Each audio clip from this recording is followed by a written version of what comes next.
to talk a little bit about where we are. Most likely, most of you guys know about the Cold Spring Harbor Laboratory, obviously. So we are part of the lab. We are the DNA Learning Center. Here, this picture, this brick building over here, that if you go all the way 25A west, you're going to find it at the beginning of Cold Spring Harbor Village. It was in a school, and it got renovated into teaching laboratories back in, I think, 1980 something. I don't remember the date. And then we have been actually doing a lot of things with students, teachers, and general public. All right, so let's talk a little bit about DNA barcoding first. So DNA barcoding is a tool that is used for species identification. So basically, it's the source sequence of DNA that is going to give us the differences that is going to help us to identify the species. So normally a barcode, if you guys remember the UPC code that is represented here on the picture, it's kind of when you go to the supermarket, you scan the barcode and it's going to tell you the product that you are buying. So the DNA barcode is going to actually do the same. So a source sequence of DNA, about 700 nucleotides long, is going to have the differences, enough differences that tell you what species you are identifying. All the same species are going to have the same barcode, but that barcode is going to be different from other species. So you guys see this colorful alignment on the board. You can see that some of them, they have the same pattern, that is telling us that they are exactly the same species, and some of them, they have different patterns, so that distinguish that they are different species. So one of the things that is very useful, and Jeff is going to actually take over now a little bit, is to identify, they use this technique to identify cryptic species. He's going to talk a little bit more about that. All right, so you might be asking yourself, well, okay, why can't I just look at this picture and be like, what is this on the left here? Ladybug, right? It's a ladybug. So why do you need DNA to identify things, right? So let me ask you a question. On just this left-hand side over here, this picture with all the ladybugs in it, how many different species of ladybugs are there? 16. 16, okay, that's one guess. Anyone else have a guess? Don't be shy. 4, okay. 3, okay, 3, right, we're getting lower. Getting closer to the answer. 1, yes, actually. So it turns out that the ladybug on the left-hand side over here is actually called a variable ladybird beetle. It's Harmonia axoritis. It's an invasive species. Well, I would call it an invasive species anyway. And it has as many as like 40 different forms throughout the world. Matter of fact, actually, I was just in China recently, and some of these ladybugs you can see around here. Some of the forms you can see around here. And if you look at the DNA barcode from the ladybugs from here, compared to the ones that were collected in China with students, they are the same. Okay, so essentially what the point of this is that sometimes the external appearance of a critter can be misleading and might kind of lead us to the wrong answer about what species it is. Now let's do that game again. What about on the right-hand side over there? How many species do we have? 1 species, I heard that. Okay. Anybody else? I think 2, 3. Anyone else? 6, okay. I'll be totally honest with you guys, I don't actually know. I forgot this reference. I don't actually know how many species there are, truthfully, but I do believe there is between, I believe there's 4, actually, if I'm remembering the reference correctly, but in that picture over there, those are a type of beetle. They're called a staphylinid or a rove beetle. They're pretty common throughout the world, and there are about, I think it's like 38,000 species of staphylinid beetles, just alone. That's one single family of the 400,000 species of beetles that are out there in the world. So if you were to look at those, you'd be like, oh, they're all the same, right? They're just some brown beetle, whatever, and that's it. But DNA barcoding can help us kind of figure out how each of these are different from one another. I'm going to actually I'm still on, never mind. Yeah. And so my background is in this like classical taxonomy, so essentially identifying insects the old-fashioned way, using essentially colors, patterns, the hairs on their body, whatever, but it is ridiculously difficult, okay? So has anyone in here ever tried to identify an insect to species? And it's like it seems like an odd question because most people aren't really concerned with that. But to be honest with you, it's an important question because these insects they can transmit disease. They are important in agriculture. They're pests of agriculture. They transmit disease among plants as well. Like that's one of the big fears with the spotted lanternfly that we have around here, right? So essentially, what you would do is you would use like maybe a website like Bug Guide. That's where everybody goes. There's a lot of really like high-profile entomologists on there who really know their groups of insects that they specialize on. And then another big one is iNaturalist up there on the top right. Anyone here an iNaturalist user, member? If you're not, I would encourage you to, if you go outdoors and everything, I would encourage you to sign up for an account. It's free. You post pictures and it basically uses crowdsourced identification to try to figure out what different things are. But iNaturalist, frankly, is never going to be able to identify insects perfectly, okay? Because they're just so complicated and hard to ID. So, let's go to DNA barcoding. So again, guys, DNA barcoding is super easy. So if you guys have not gotten a little baggie with a little bug in it, honestly, I would encourage you to grab one because it's really easy to do this. Basically, the workflow is like this. You sample organisms up there on the top left. Go out and collect bugs. That's exactly what these specimens that you have in your little baggies they've been collected. They were from a Malaise trap, which is a type of trap that, essentially collects like lots of bugs, like thousands and thousands of bugs at once. And then after that, you do a DNA extraction. That's exactly what you're about to do in a little bit. After that, what you have to do is you have to look for a specific barcode marker region. Okay, so that's what Dr. Fernandez was talking about before. So she was essentially referring to this barcoding thing, but you don't want the whole genome, the whole complement of DNA of that organism. That's not really very helpful. What is helpful though is a piece of DNA that has enough differences, it's like Goldilocks, just the right number of differences actually, to tell one species from another. Okay, and that's what you do with this technique called PCR, or polymerase chain reaction. After that, then we have to look at a gel. We'll talk more about that later, just to make sure that the PCR was successful. And then after that, you send it off to go get sequenced somewhere, or you sequence it yourself. And you essentially determine the order of A, T, C's, and G's that make up that DNA barcode. Once you have it, you basically go to a computer, you take it and compare it to a database of other known DNA barcodes, and you're like, oh, okay, that's this species, because someone else already, who knows what it is, identified that and said this is what that species is, that's what that barcode is. And that's the workflow. So what I'm going to talk about now is taking this concept of DNA barcoding from high schools. There we go, your display. That works good.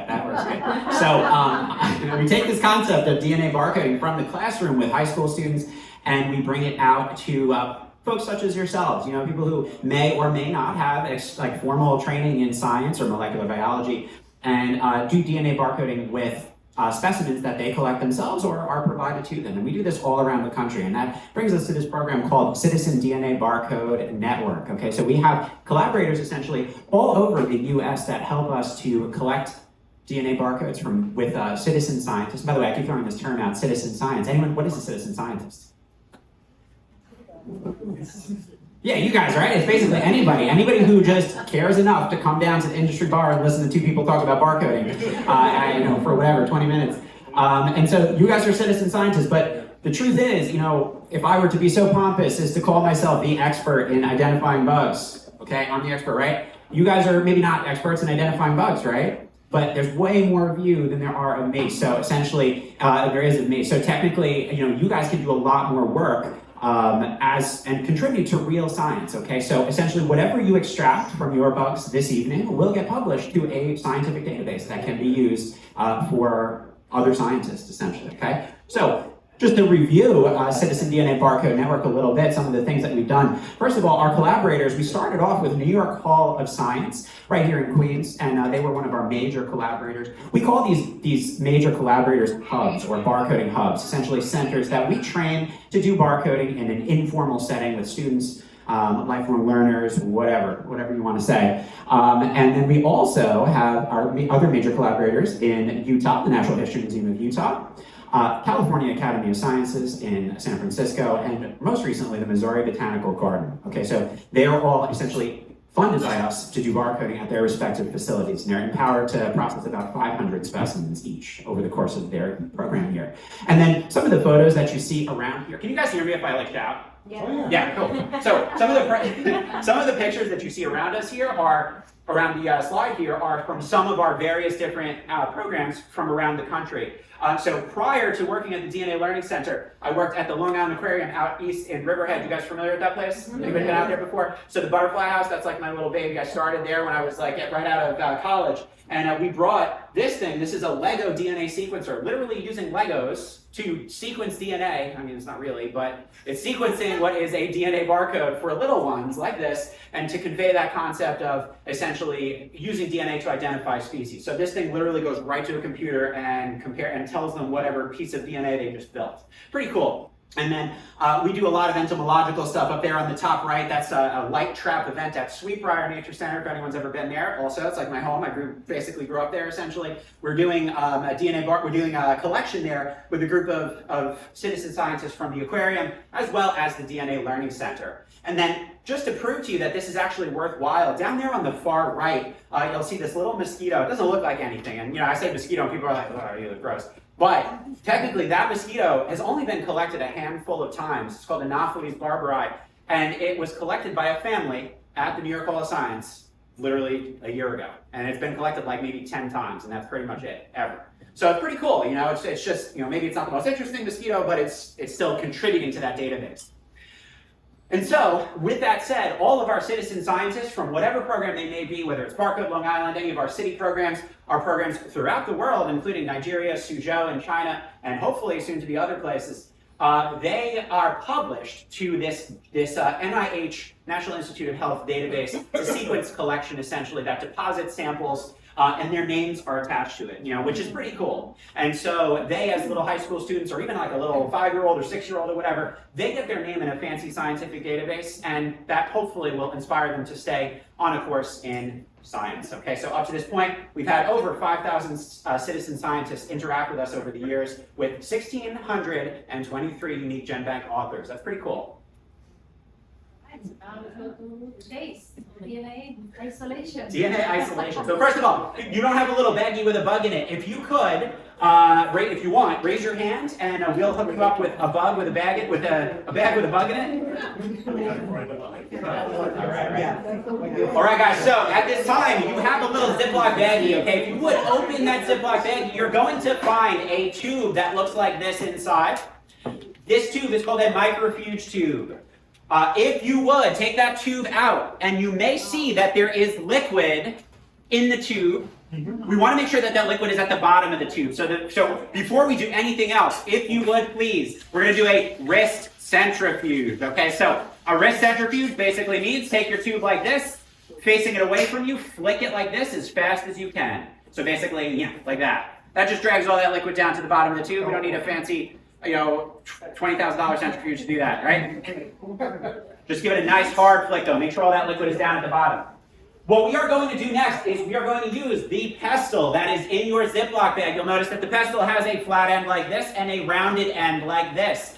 This pestle is going to be used to mash up your insect specimen. Okay, that's what we're going to do. We're going to grind bugs tonight. So if you got any excess rage from the day, this is your time to get it out. So that said, do be careful with that rage. Don't go too hard when you go into this tube. So watch me before you do this yourself. If you would, open up the tube like this. Okay, the lid will not come off. Open up the tube like this, just basically lift to one side. Take your pestle, and you're going to press it down into the bottom of the tube. Okay, now don't press it too hard though. If you kind of go like this really fast, too much rage, you're going to splash the liquid out and you're going to lose valuable DNA. Okay, so make sure you press it down once, nice and gentle, and then when you go down, you want to use the tip of the pestle strategically. And what I mean by that is you're going to take the tip of that pestle, press it into the insect specimen that's in there, and if you can't see it, no big deal. Just basically, there's something in there, just like if it's like a little black dot, just assume that's the insect specimen,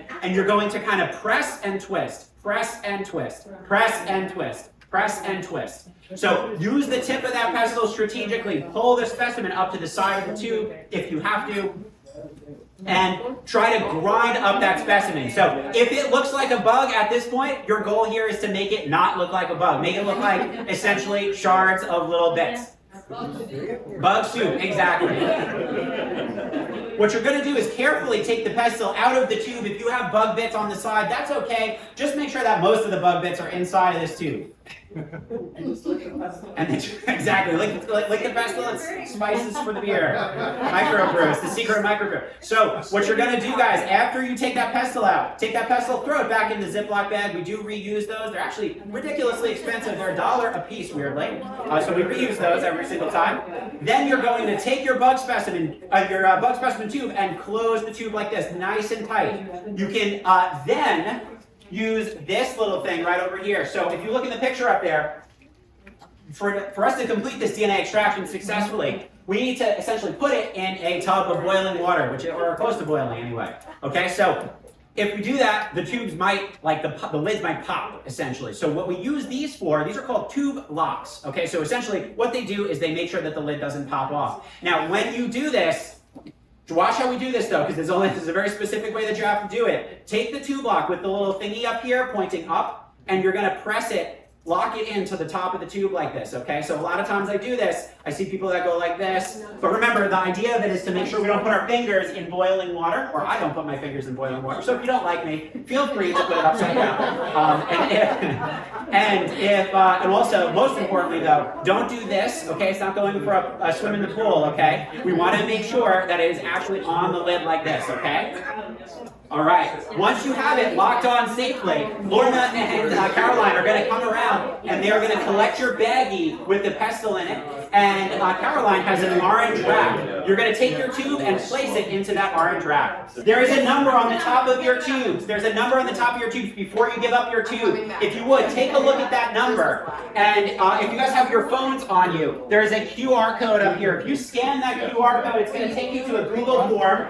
If you want to have your name appear on the records associated with this group, I'm going to ask you to put your email and your name in this Google form, as well as what specimen you have.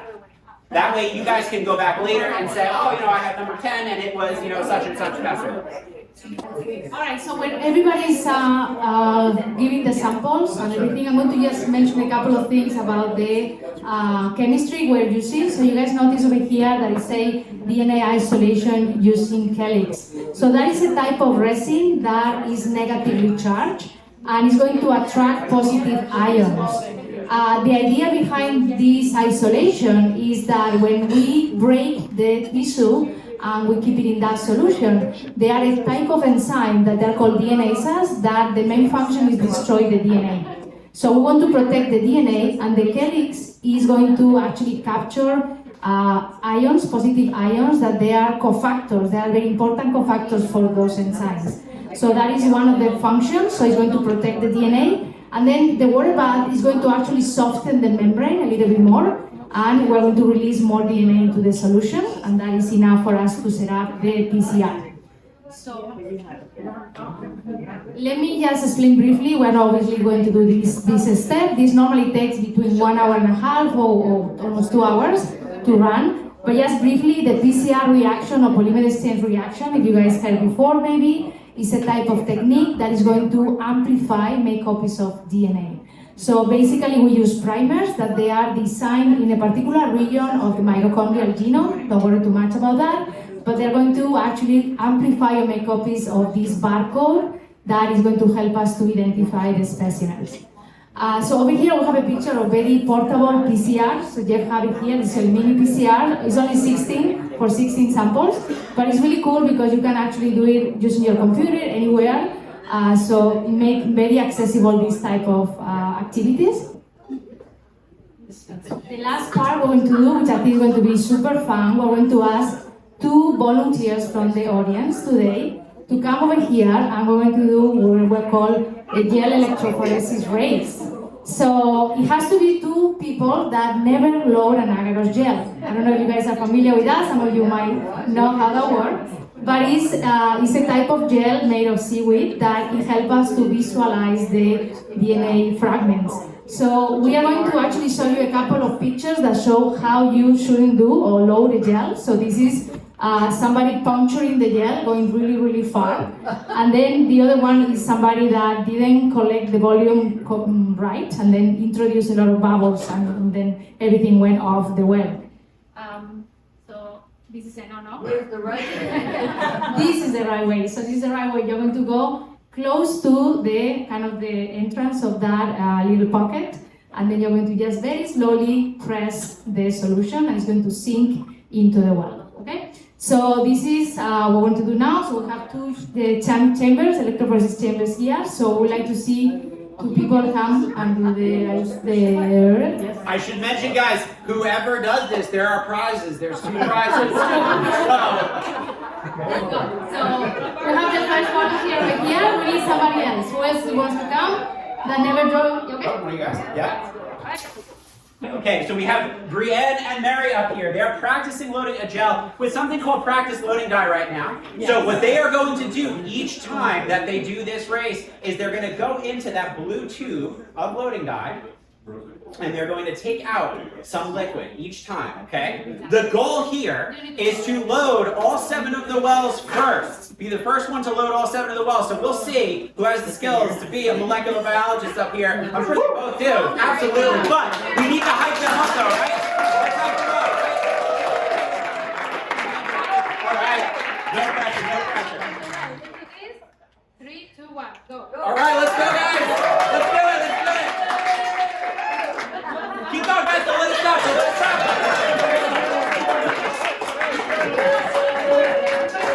Oh, this is close. This is close. Mary, you done? Oh, you're done, Mary. Mary got it. Mary got it. Awesome. Let's give it up for Mary. Excellent. Let's also give it up for Brianna as well. So, the prizes. We got the prizes around this bear over here. So, first prize. But the bear is about to fall on me. First prize, we have a DNA Learning Center lunchbox. Excellent job, Mary. There you are. And in good fashion, because you're being such a good sport. We also have one of our camp, what do they call it, drawstring bags or whatever. This is obviously pretty helpful. There you are. Thank you so much again.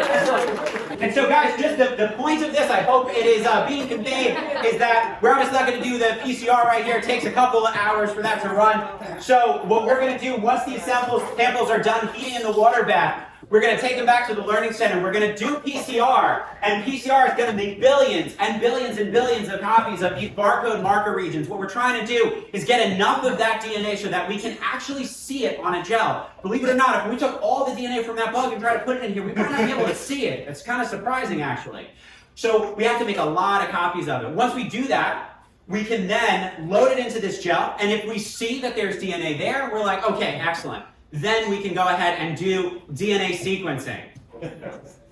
So this is a platform that was developed by the DNA Learning Center in collaboration with a group known as Cyverse to help DNA sequence analysis and what we call bioinformatics, so the science of essentially dealing with large biological data sets like protein and DNA sequence. A lot more approachable and easy. And so DNA Subway, we're all from New York here. I'm sure we've used the subway or a subway at some point in our life. And the idea here is each of the different lines on the subway take you to a different place. So depending on what you're trying to do, we tell the student, okay, you want to try to do, annotate a genome, which I'm not going to get into that right now, but red line, that's the red line, okay? If you want to work with DNA barcodes, we're going to use the blue line over here. So first I'm going to sign in though. And so the idea here is that each line of the subway takes you to a different place of DNA analysis. And you can't go through one stop on the subway without first passing through the stops before that. So imagine that we just ran that gel and Mary and Brienne, they did an excellent job. All their samples worked, right? We take those samples, we send them off to another company, and they do the DNA sequencing for us. And without getting into too much detail, it's just easier for them to do it. It's like much more, they have all the equipment, and it's just more, it makes more sense for them to do it. They give us files back. And the files that they give back, I'm going to show you momentarily. So we obviously don't have the DNA samples that we are working with here today. We have a data set which just has a really fun story. So this summer, we designed a forensics camp.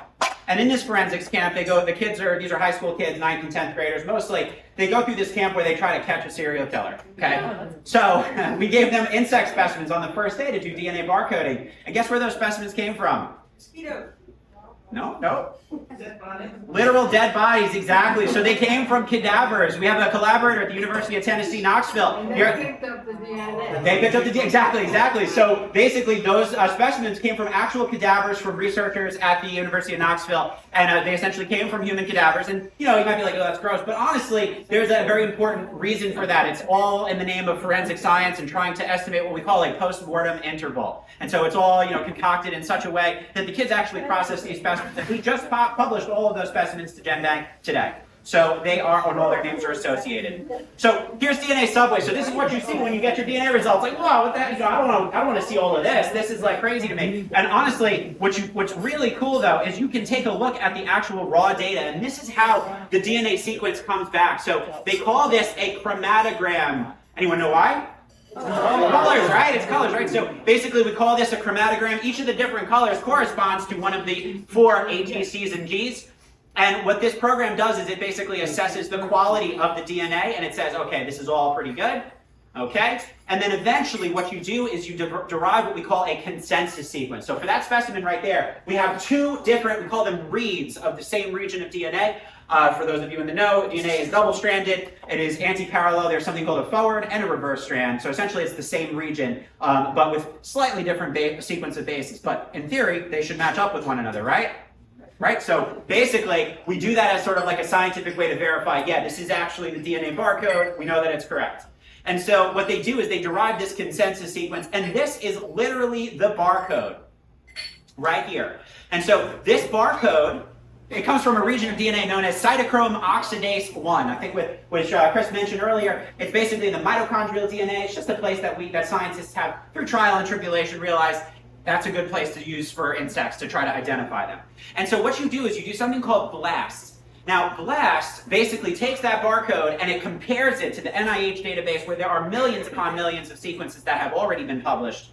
And the student right in DNA Subway can look at the results of number 1 and say, oh, okay, this is Lucilia mexicana. Okay, this is actually a bad example to use first because there's multiple different species matches for reasons I don't want to get into right now. But this one's pretty reliable. So this is called Hydrotia enescens, which is a little type. They actually call it, it's kind of gross, a dump fly or a garbage fly. So a port fly, right? I mean, you didn't ask for that name. But anyway, so what we can see with DNA barcoding, just to give you sort of an idea, is as a scientist even, I can look at this data set and say, how many of the samples that these kids collected are exactly the same as one another? And we'll see that in a second. Generating one of the plots that Chris showed you earlier with the crabs on the side, it's going to be the same sort of result.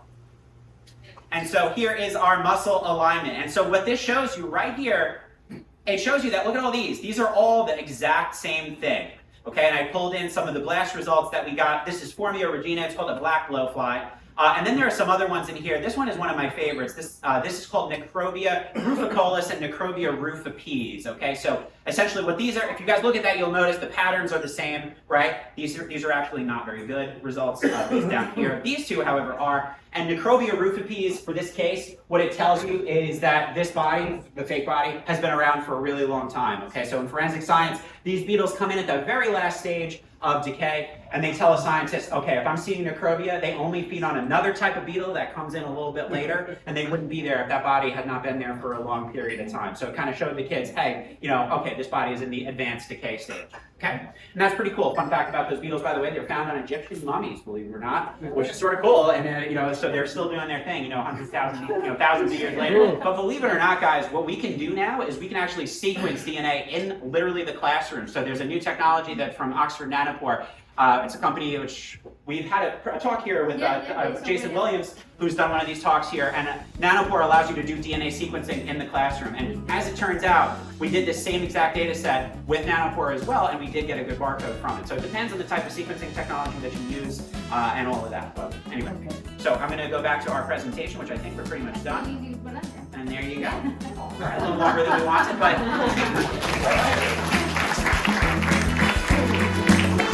Thank you all.